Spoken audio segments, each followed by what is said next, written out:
The other message I wanted to share is not quite as upbeat as that. The Torah reading pointed out for us the events surrounding Jacob receiving the blessing and Esau being deceived and getting a secondary blessing. And Esau, the Torah says that Esau said to himself, after my father dies, I'm going to kill Jacob. Somehow, according to the Torah, Rebekah, their mother, knows what Esau is thinking and tells her son Jacob to run away to her home country and find refuge with the family. In next week's portion, as Jacob is running away, not only will Jacob find refuge with the family and also his future wives, and his 13 children will be born to him in that other land, but he also gains support and encouragement from God.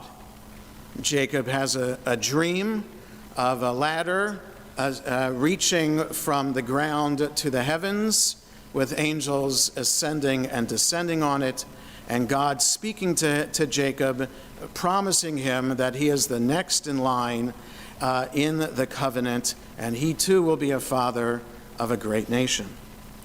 So the story, though, isn't just to be understood in that context as we're reading the story supposedly happening 3,500, 4,000 years ago. It's clearly understood. Jacob and Esau are understood as metaphors for the Jewish people today and those who are not Jewish today. And as the rabbis starkly put it, between the Jews and our enemies as embodied by Esau. And so, anti-Semitism is on the rise in our country. Anti-Semitic graffiti has been sprayed on synagogues and other Jewish institutions throughout the country. And yet, the acts of anti-Semitism have increased a notch this week. We might all be aware of what happened in New York on Wednesday evening in Manhattan on the Upper East Side. An event that was being held at the Park East Synagogue on the Upper East Side was marred by people who were entering the synagogue to attend that event by a group of pro-Palestinian protesters. But if they were protesting silently, that would have been one thing. If they had flags and other signage, that would have been one thing. But they were shouting things like, from New York to Gaza, globalize the Intifada, and they were shouting anti-Semitic epithets at the people who were innocently walking into the building, into the synagogue. And yesterday, we might not be aware of this, I don't get the Washington Post anymore, but it was on the Times of Israel, that outside of Union Station, there was a group of actors wearing masks, dressed up as Prime Minister Netanyahu and U.S. government leaders, eating a meal. And there was a menu that was distributed. And it wasn't just a meal, it was a gross anti-Semitic meal based on anti-Semitic tropes. Them all drinking what looked like wine, but was intended to be the blood of Gazans, and the Prime Minister Netanyahu eating what was supposed to be the entrails of Gazans as well. The level of, so let me just say it this way. It is frightening to me what is happening now in our country. The level of hatred seems to have no bounds and no filter. And I understand I grew up in a time that was apparently now a lull in Jewish history of anti-Semitism. I was born nearly 20 years after World War II, after the most grievous and horrific act of anti-Semitism, the murder of 6 million Jews in the Holocaust. And so in this time, 20 years later, I never experienced anti-Semitism in my life. Until now, especially after October 7th, 2023, and the attack of Hamas, in which 1,200 Israelis were killed, 250 taken hostage, and we're still waiting for the bodies of 3 hostages to be returned to Israel.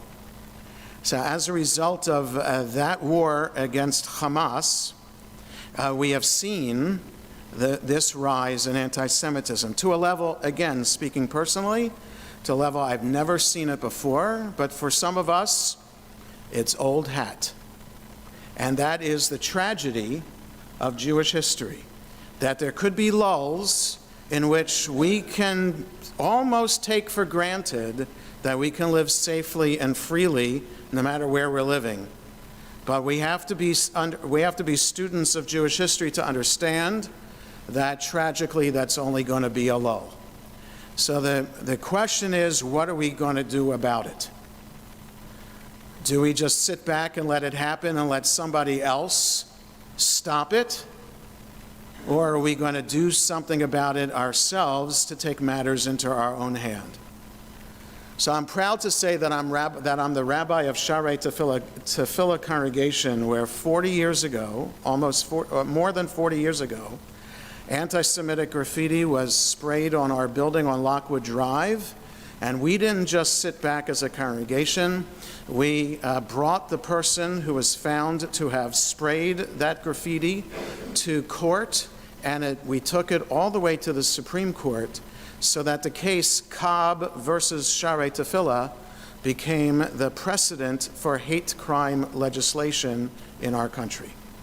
So that's something to do, to not just sit back, but to act upon it and to teach people that hate crimes will not be allowed to just be swept under the carpet. We're going to call it out for what it is, and we're going to teach people one by one, as our congregation did 40 years ago, taught the community who participated with us to clean the graffiti off the building. But what else can we do? Well, certainly we need to find sanctuary with our community, and that we can't face anti-Semitism ourselves on our own. We also can't think that we can find sanctuary with those who might agree with us politically, whether on the left or on the right. In the extreme of the left and the extreme of the right, anti-Semitism is vocalized, articulated, and allowed to have a voice. So that on the left and on the right, whether we as Jews think we are conservative politically or liberal politically, we understand that we are alone, that we don't have those who agree with us, who are not Jewish necessarily on either side of the spectrum, because just below the surface, anti-Semitism lurks. So we need to know that that the Jewish community needs to be united, that whether on the left or on the right, we as Jews are being attacked and vilified, and we need to come together to find support together to fight back against the anti-Semitism. Some of us would also say that we need to find a comfort and strength in God, and maybe that's not enough for all of us. As Jacob found that when he woke up from his dream, he said to God, he dared to say to God, make a vow with me. Promise me that what you just said to me in my dream is going to come true. So even Jacob, our patriarch, questioned this vision from God and was comforted by it, but needed some proof that that promise was going to come true. So we need to have support, comfort from God.